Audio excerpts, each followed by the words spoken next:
Bonjour tout le monde, aujourd'hui je vous propose un itinéraire cyclable du Vélopolitain. Vous retrouverez plus d'informations sur ce qu'est le Vélopolitain en description. L'itinéraire va donc partir de Villejuif pour aller jusqu'à Saint-Denis en traversant Paris. Et ce qui est très intéressant sur cet itinéraire, c'est qu'il y a plein d'infrastructures cyclables tout au long. Donc on va pouvoir voir ce qui est bien, ce qui est moins bien.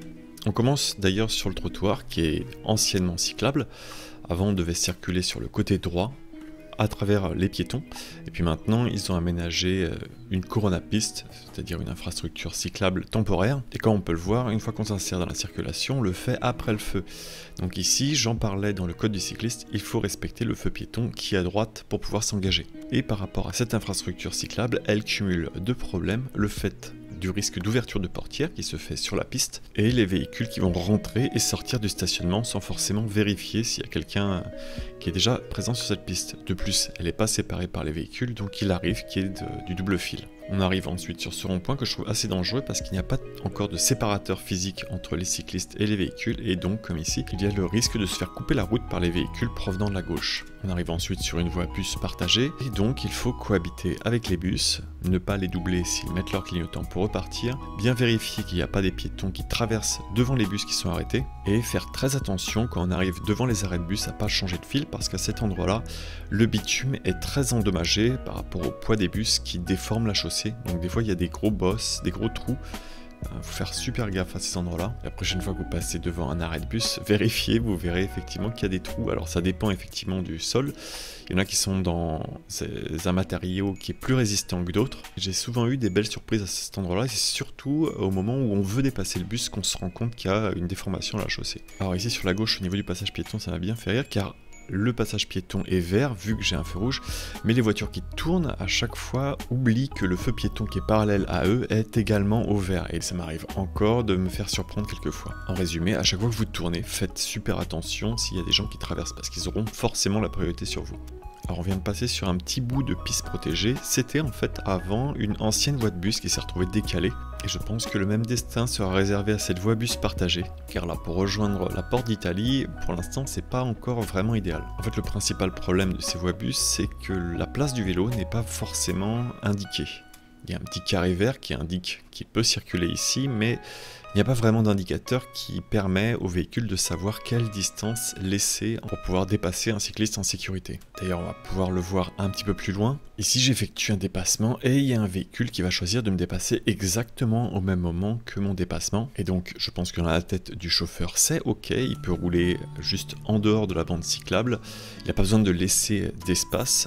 Mais le problème c'est que moi j'étais déjà en dehors de la bande cyclable à ce moment-là, et donc entre mon guidon et le rétroviseur il n'y a même pas 10 cm. Surtout que comme on peut le voir, dans un milieu urbain, eh bien il y a souvent un feu qui va bloquer de toute manière la circulation du véhicule un petit peu plus loin. Donc là je pense que j'aurais dû mettre mon bras clairement pour indiquer que j'étais en train d'effectuer un dépassement, pour pas laisser la possibilité au véhicule de me dépasser. Donc ici c'est pas trop mal, on est sur un endroit qui est plutôt sécurisé, où le marquage au sol est assez clair, et où surtout les stationnements sont bien à gauche, séparés avec un petit bloc. Donc le risque de se faire couper la route par un véhicule qui se stationne est inexistant, pareil pour le risque d'ouverture de portière. Pour rendre ça parfait, effectivement il faudrait par contre agrandir cet espace, parce qu'ici il n'y a pas la possibilité de dépasser. On se rendra compte un petit peu plus loin qu'à partir du moment où il y a beaucoup de cyclistes qui utilisent une voie, ça devient très problématique de ne pas pouvoir dépasser. Ici, il y a également le feu qui pourrait être aménagé parce que, pareil, il n'y a pas d'intersection et donc le cycliste pourrait continuer sans poser aucun problème après avoir respecté évidemment les piétons. On se retrouve sur la place d'Italie. Alors comme vous pouvez le voir, il y a la possibilité de tourner tout autour de la place. Enfin, c'est vraiment pas idéal parce que la continuité cyclable est cassée à plusieurs endroits. Comme on peut le voir, ça crée des problématiques, notamment avec le camion qui sort là et me coupe la route.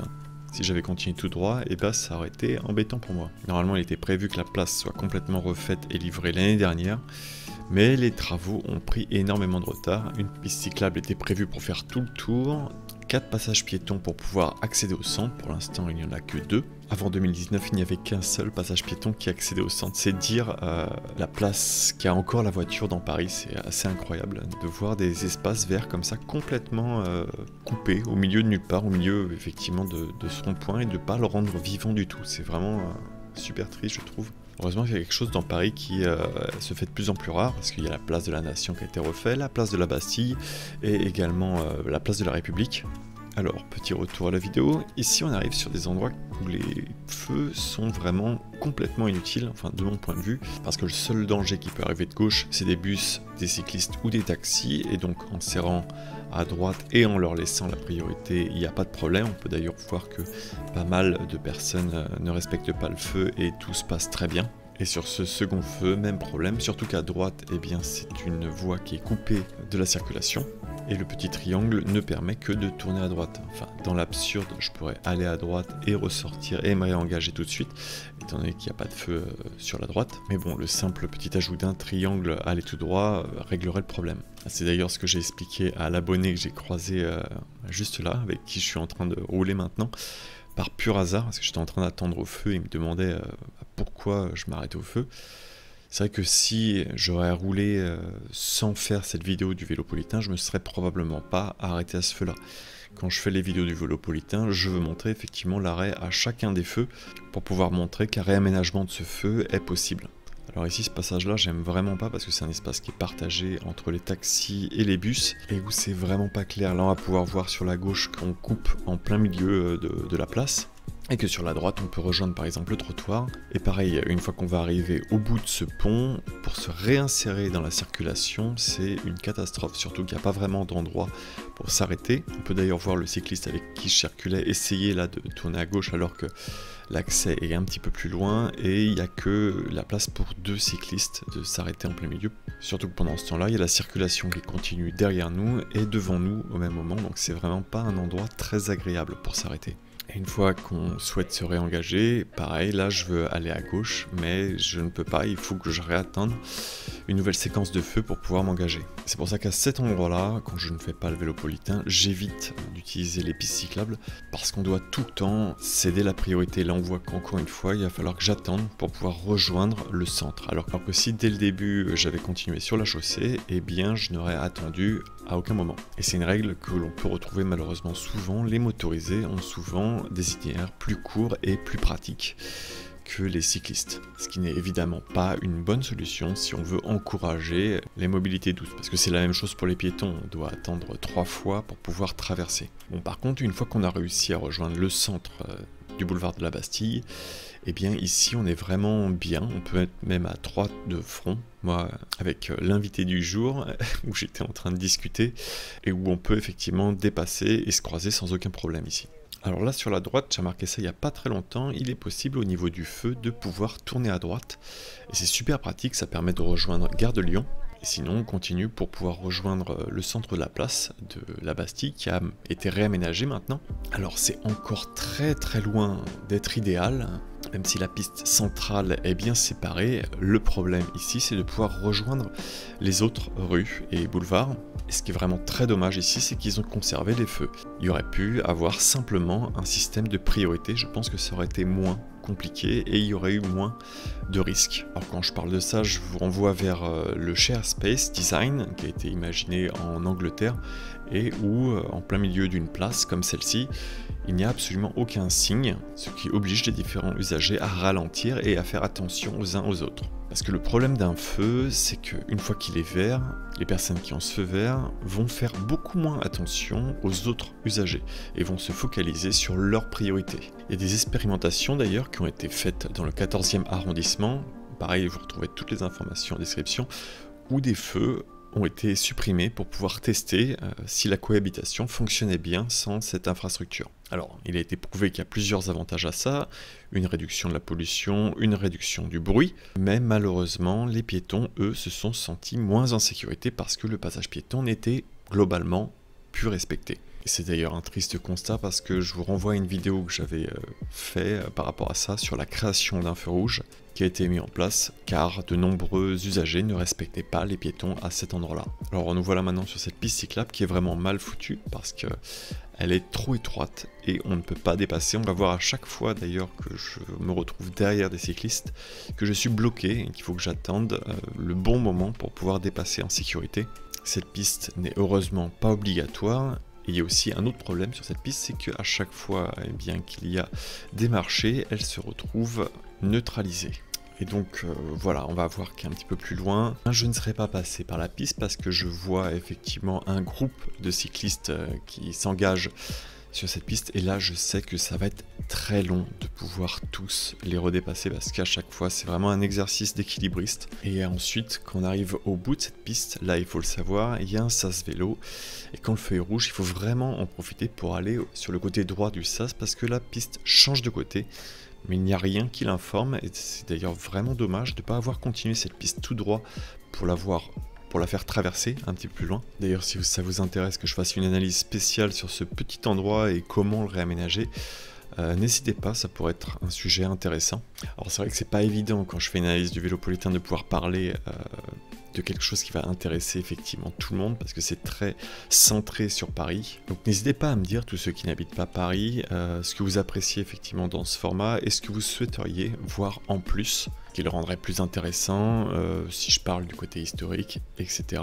Bref, n'hésitez surtout pas à me faire vos retours parce que moi j'aime bien effectivement faire ce type de format, mais j'aimerais aussi le rendre accessible au plus grand nombre. Alors de retour sur la vidéo, ici je vais circuler sur le côté gauche de la route parce qu'à droite il y a pas mal de zigzags que je trouve super dangereux et encore une fois c'est autorisé de circuler sur la chaussée plutôt que sur la piste. Et un petit peu plus loin d'ailleurs, il sera obligatoire de rouler sur la piste cyclable parce que la route devient en sens interdit. Sur le côté gauche, eh bien on n'a pas le droit normalement de circuler. C'est quelque chose qui est assez nouveau et qui n'a pas été très respecté au début parce que ça n'a pas été compris. Cette partie a été bloquée pour pouvoir empêcher le trafic de circuler ici. Et le simple fait de mettre juste cette partie en contresens empêche tout le trafic de passer par là. Parce qu'avant, ça n'arrêtait pas. Il y avait vraiment beaucoup de véhicules qui passaient ici comme un raccourci en fait. Et maintenant, cet espace est disponible pour les piétons et crée un petit peu plus de calme. Alors ici, on arrive sur Stalingrad avec encore une piste cyclable trop étroite. On peut voir effectivement que tout ce type de piste cyclable a malheureusement mal été fait et il va falloir les refaire parce qu'à partir du moment, comme je disais, où le trafic va augmenter, on ne peut pas dépasser et donc ça crée des bouchons, des problèmes. Et on peut d'ailleurs voir qu'un petit peu plus loin, comme ici avec les plots jaunes, ils ont agrandi l'espace et donc maintenant on peut enfin se dépasser sans aucun problème. Et en continuant, on arrive face au canal. Donc là, il y a la possibilité de rouler à gauche ou à droite du canal. Les deux bords sont équipés de pistes cyclables à double sens. Sur le côté gauche, c'est le quai de Seine et sur le côté droite, c'est le quai de Loire. Alors, si vous ne voulez plus vous tromper sur quai de Seine, quai de Loire, c'est assez simple. Quai de Seine, eh bien, c'est le côté qui est le plus proche de la Seine et le quai de Loire, c'est le côté qui est le plus proche de la Loire. Et tout le long, ça va être sur le nom des différentes rivières et ça sera toujours le même principe. D'ailleurs, ce qui est assez intéressant, c'est que le numéro pair-impair est aussi décidé par rapport à la proximité de la Seine. Le début de la rue et le numéro impair est décidé par rapport au point de cette rue la plus proche de la Seine. Très pratique à savoir sur les longues rues comme Vaugirard, plus le nombre est grand et plus vous êtes loin de la Seine. Et si ça vous intéresse, je peux faire un sujet spécial là-dessus parce que c'est une info super pratique pour pouvoir se déplacer dans Paris.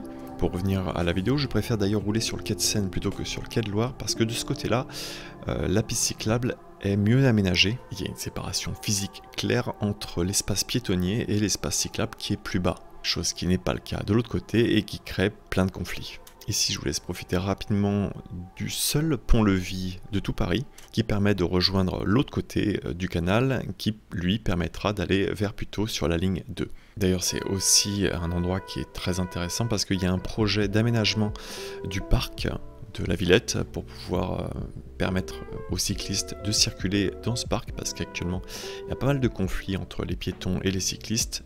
Alors c'est pas du tout un projet qui a été validé par le parc, c'est un projet qui a été proposé par l'association Paris en Selle, mais c'est vrai qu'avec le nombre de cyclistes en constante augmentation, il y a de plus en plus de projets, d'idées d'aménagement qui se font autour du vélo et c'est aussi pour ça que j'aime autant m'intéresser à ce sujet-là. C'est vraiment quelque chose qui est en train de se transformer en ce moment et que j'ai la chance de pouvoir vivre et vous également. Donc voilà, pouvoir en profiter pour un petit peu mettre la main à la pâte et aider ces projets-là à aboutir, regarder la faisabilité, tout ce genre de choses. Alors ici, encore un exemple comme quoi la voie pour les véhicules motorisés est plus rapide que celle des cyclistes. Je vous ai mis exactement le même départ quand le feu est vert pour vous montrer une comparaison. Et sans surprise, le fait d'utiliser la piste cyclable rend le trajet 2 fois plus long à cet endroit-là. Bon, ensuite on arrive dans l'un des endroits pavés les pires de Paris, c'est un endroit où il y a très peu de trafic et donc les pavés sont encore dans un excellent état, absolument pas lissés et donc ça secoue pas mal. Et si on traverse le boulevard circulaire des Maréchaux pour pouvoir continuer sur la piste qui n'est pas indiquée, il faut vraiment le savoir ici pour continuer. Mais une bonne nouvelle, c'est qu'elle a été réaménagée récemment, ils ont bouché enfin tous les trous qu'il y avait entre les différentes dalles parce qu'ici c'était une catastrophe avant. Et dès qu'il fait beau, on peut comme ici profiter du spectacle avec tous les graffeurs. C'est vraiment quelque chose que j'adore, l'art de rue, mais je sais que les goûts et les couleurs, c'est pas toujours ça. Au moins ici, on va dire que ça ne dérange personne, c'est sur un mur. Et j'ai remarqué que c'est quelque chose qui est toléré à Paris, de pouvoir graffer sur les murs qu'on appelle borgnes, des murs qui appartiennent généralement à la SNCF. Donc c'est pas étonnant de voir des personnes en plein jour graffer dessus. Alors ici sur la droite, normalement, il est possible de rejoindre la V4 du Vélopolitain, mais pour l'instant, l'accès est fermé et le seul moyen d'y accéder, c'est par l'escalier. Et c'est donc la fin de cette itinéraire du Vélopolitain. J'espère que vous avez apprécié cette vidéo. Merci d'être resté jusqu'au bout. Je vous dis à bientôt pour de nouvelles vidéos et bonne route.